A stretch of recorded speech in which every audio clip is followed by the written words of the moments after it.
Hey everybody, I'm Mike Kazimer, standing here in beautiful Cumberland, BC, which is where Forbidden Bikes is located. And the reason I'm here is because they've got two new e-bikes. They've got the Druid LitE, this one here, and they have the Druid Core. Both bikes use the much hyped DJI Avanox motor. Now, up until this point, we haven't seen very many companies using that motor. There was Amflow, which was a subsidiary of DJI. That was the first bike introduced to the market that used it. But now we're starting to see a couple other companies come on board. Forbidden's one of the first. So that's why I hopped on a ferry, headed over here in order to spend some time on the new bikes and just get some initial impressions.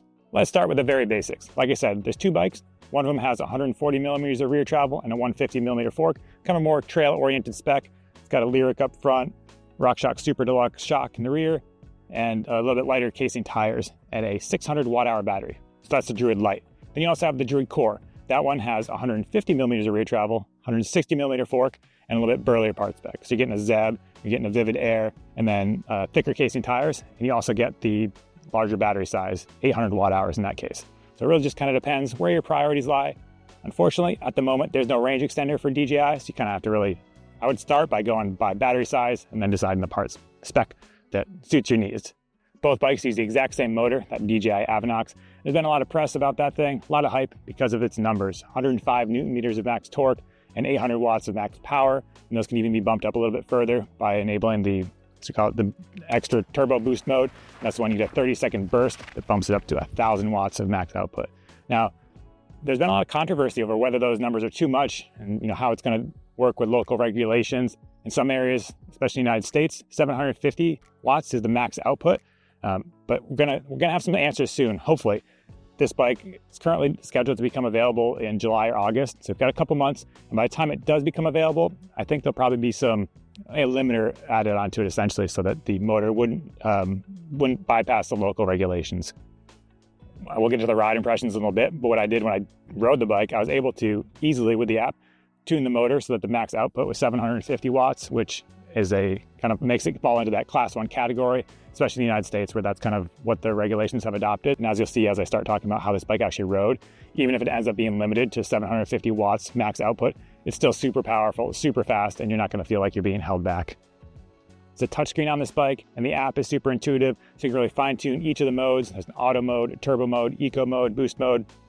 You can really just adjust all the parameters in order to fine tune the bike exactly to your liking and to maximize the motor output, how long the battery lasts essentially, or if you want to go full turbo all the time, how fast you get to the top of the hill. As far as the frame itself, it's the same between the Druid Core and the Druid LitE.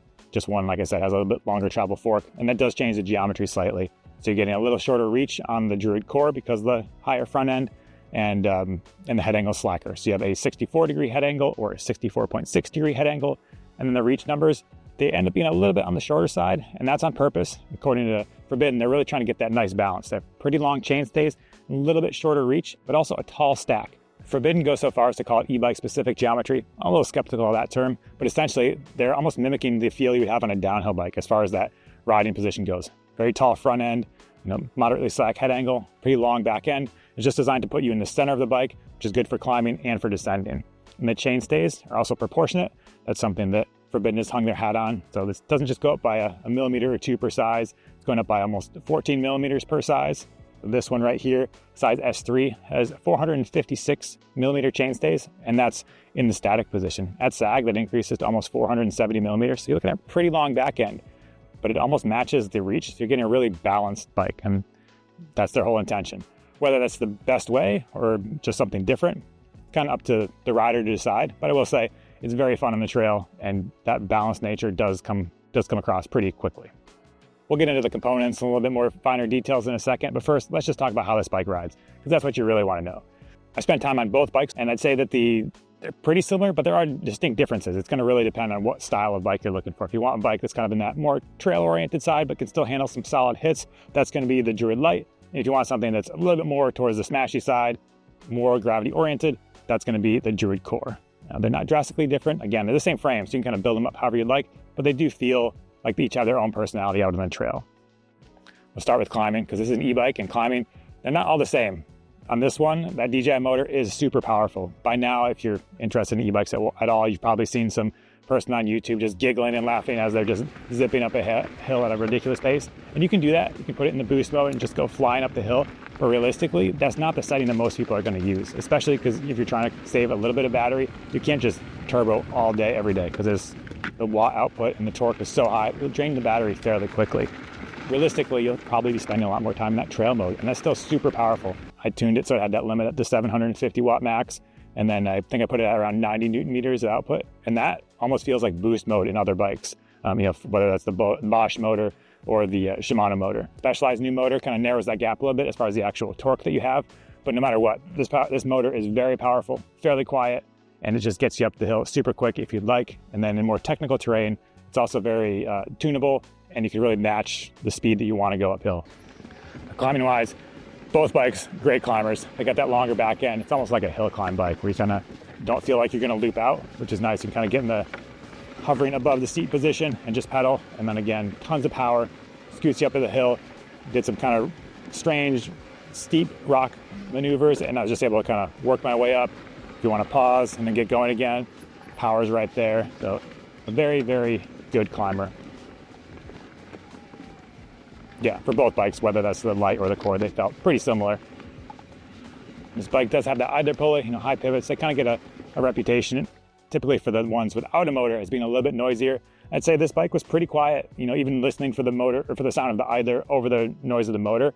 Didn't really hear it that much until the chain got really dry. So like with any high pivot bike, you do need to pay a little bit more attention to keeping your chain lubed, but otherwise the overall system is fairly quiet. The motor noise is kind of not the quietest out there, but it's quiet enough that I didn't find it to be annoying. You really only notice it if you're like really straining on you're spinning a high cadence on something really steep. You might notice that the whine of the motor increases a bit, but for the kind of average spin up a gravel road or mellow or single track, it fades to the background pretty nicely.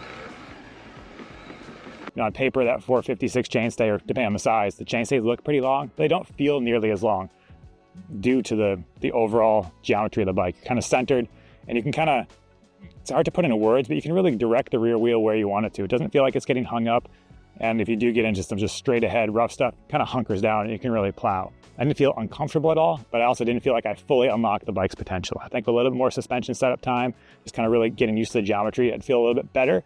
But as it is, I kind of they're fun. That's the overarching theme, is they're very fun, and they feel like they have a little bit more travel than they say on paper, which is kind of the cliche that comes up sometimes. But the high pivot design does help make a bike feel like it's got more travel. This thing right here, 140 mils of travel. We rode some really chunky trails, kind of blasting through some chopped up stuff, and it never felt like it was getting out of sorts, and felt like you could really push hard.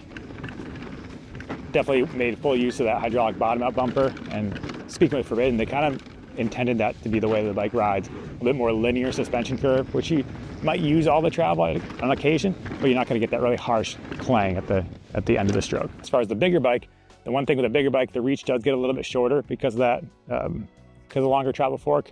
I felt pretty comfortable at 5'11" on the size S3, which is a 467 reach. And that's 10 mils shorter or so than the bikes I'm used to riding. But again, this bike has a pretty high stack, a longer back end, so it just kind of changes the way that you're centered on the bike. And I think it takes a couple of rides probably to get used to it, and then after that, it just becomes second nature. And I'm no stranger to bikes with a high stack and a fairly long rear center. A Raw Madonna has been in my stable for the last year or so, and that stack is about the same as this, maybe a little higher. Again, whether it's the be-all, end-all, I think that there's different flavors out there for a reason. But these bikes are very fun. They can go fast through the chunky stuff, feel nice and planted, but they're not super hard to get off the ground. The weights are reasonable. You're looking at a little bit under 50 pounds for the Druid Core and around 46, 47 pounds for the Druid LitE. So yeah, I think it's a good entry, especially considering this is Forbidden's first e-bikes, first e-bikes that they've made. I think they've done a really good job, and I'd like to spend some more time on them in the future and just kind of really suss out all the little options. I think there's some almost secret menu options you can do. I think you can get the Druid LitE, maybe put a 160 air spring in that Lyric, bump the rear travel up to 150, and kind of have your more, maybe a little bit more all mountainy rather than trail plusy. There's so many category names. I think there's a lot of cool things you could change. And hopefully DJI does come out with a range extender at some point, because I think that would just kind of expand the capabilities of these bikes. But as it is, there's the 800 watt hour battery option, and I think that's going to give you a pretty good range. It's also quick charging too. I think less than 2 hours to get 0 to 75%. So if you went for a ride in the morning, you could go home, eat some lunch, charge it up, and get out for another ride. And part specs very solid across all the builds. Even the base model build for both bikes, probably the way to go. It's got the mechanical shifting, It's got the Maven base brakes and then Select Plus suspension, so it really doesn't leave much to be desired, and it saves you a whole bunch of money. You're still getting that good motor, and there's nothing that you really need to swap out immediately. So if it was my money, I don't know, value and e-bikes don't really go hand in hand, but I would say that Forbidden did a good job of speccing those base models. Overall, it's a really good package, and it's a good example of a bike that suits the DJI Avanox motor very well. We'll keep an eye on this motor, see if they decide to put any sort of limit or anything like that in for North American sales. I don't think it's the end of the world if it does end up with that 750 max output limit. It's still going to be very powerful, relatively light, plenty of torque. It's a good motor. Well, there you go. That's the Forbidden Druid Core and the Druid LitE. Let us know what you think in the comments. Is a bike with DJI's Avanox motor on your shopping list? Do you like that high pivot suspension design? What do you think about the geometry of this thing? Any questions? Put them in the comments. I'll read them and try to answer some of them. And as always, thanks for watching. We'll catch you next time.